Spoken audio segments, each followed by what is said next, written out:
Hi guys, Pop Pete here. So we got another good book for you. It's a cat in a hat book, and it's called Clam I Am. It's all about the beach and hanging out at the beach and stuff.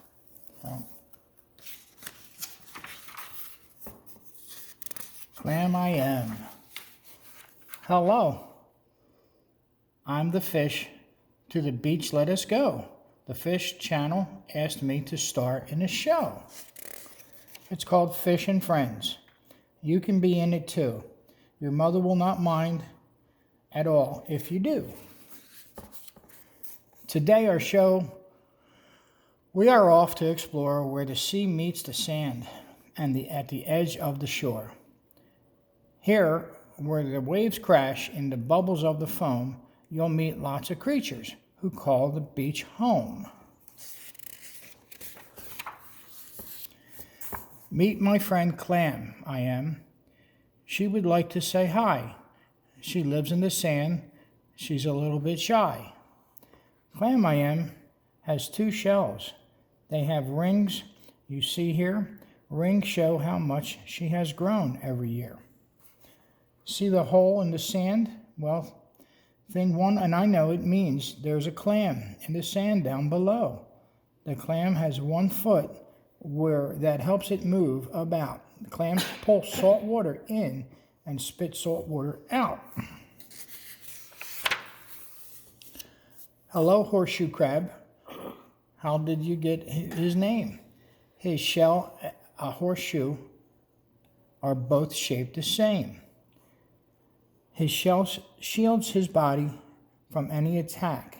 His eyes are in front. His tail is in the back. He has 4 eyes, but can't see very well to find food. He is helped by his keen sense of smell. They are not really crabs. Every crab has a 10 knee. Look closely. You'll see horseshoe crabs don't have any. Hermit crabs don't have shells, so they look till they find empty shells on the sand and then have been left behind. Then they drag these new shells everywhere they go. When the shells get too tight, they need to move for more room to grow. So each crab starts to hunt for a new shell to use. There are lots of to be found. It is easy to choose. My next guest is a sea star. He told me today that each of his 5 legs is known as a ray. If a sea star, gets hurt, it loses a ray. A new ray begins to grow back right away. Sea stars are quite slow when they move around. Tiny cups in their feet hold them to the ground. These creatures are mollusks. Most have a hard shell. Shells protect their soft bodies and do it quite well. Seaweed doesn't have roots. It grabs rocks, then holds tight. Some seaweed grows up where it gets the sunlight. Some seaweed you'll find grows a lot deeper down. The seaweed can be green, purple, red, pink, or brown. When you pick seaweed up, you'll find creatures like these. They're called sandhoppers, which are also known as sand fleas.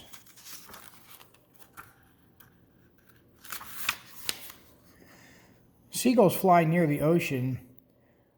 Their cries fill the air. If they are eating your lunch, they are hoping you'll share. We learned this about seagulls. Would you ever get to think it?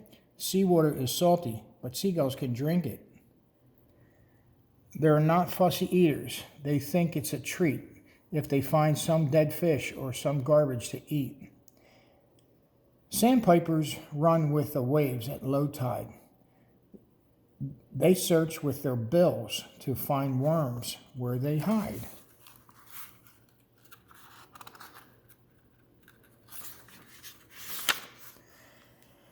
Spend time on the beach and you'll see right away the ocean has high and low tides every day. Tides are caused by the sun and the moon. and I know their forces pull the oceans and make the tides flow. At low tide, the water pulls back from the shore. At high tide, it is back where it started before. A tide table like this makes it easy to see when tides today, to low tides and high tides will be. It gives you all the different times and everything there, and the height of it. It's pretty cool. That's it. This tidal pool you'll find is a home to creatures who stay here and whoever never roam. These shells are called barnacles. Watch them right here. When a wave washes over them, and threads will appear. These threads are the barnacles' feathery feet. They grab food floating by for this creature to eat. Not far from the shore, sand is blown into dunes. Dunes are home to crabs, birds, rabbits, mice, and raccoons. I didn't know the beach had so many creatures. When we go to the beach, we make sure that we take some old sneakers, a pail, a small net, and a rake. We're the old sneakers without socks, so far our feet won't get cut by glass shells or rocks. A net lets us scoop things out of the sea. The rake helps us dig into sandy easily. We put what we find in our pail, and then when it's time to go home, set them free once again.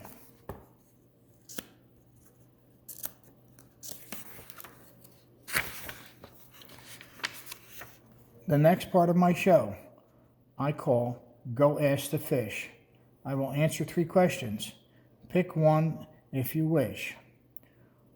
Why is the ocean blue? Ocean water is clear, it just looks blue. Here's why. Like a mirror, it shines back the blue from the sky. If you look at the ocean on a dark, cloudy day, it shines back the clouds, so the water looks gray.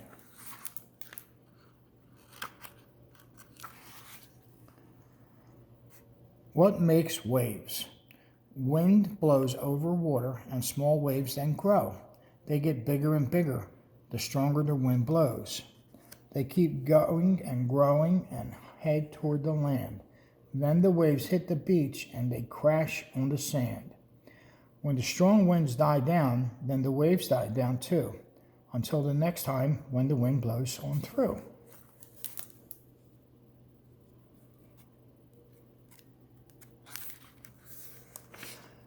Next, it's Shop with a Fish. We have gifts from the sea you can order today, and the gifts are all free. We have pieces of sea glass. The sun makes them glow. They are pieces of bottles that broke a long, long ago. They were tossed by the waves over time. They were ground by the salt and the sand till edges are round. I've got lots of sea glass and most of it's green. This piece of the prettiest I've ever seen.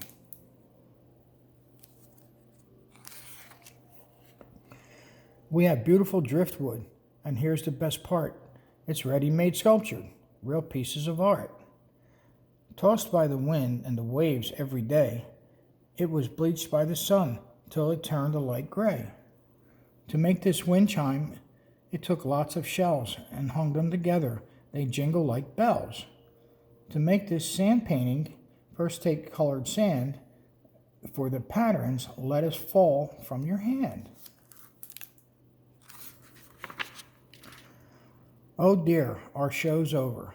We must hit the road. Please join us next time for a new episode. Come back to the beach. You will smell the salt air, hear the cry of the gulls, feel the wind on your hair. You will find the seashell to hold in your hand and build a high castle and dig your toes into the sand. Everywhere that you look, you will find creatures galore. When you look even closer, you'll find even more. I think that was the end of it. Yeah. Oh, I can't Pop-Pop's big fingers in there. Oh, yeah, that was it. So it was a pretty cool book. Kind of taught us all a lot, taught me a lot too, about all the creatures in the beach. Pretty cool. Love you guys. See ya.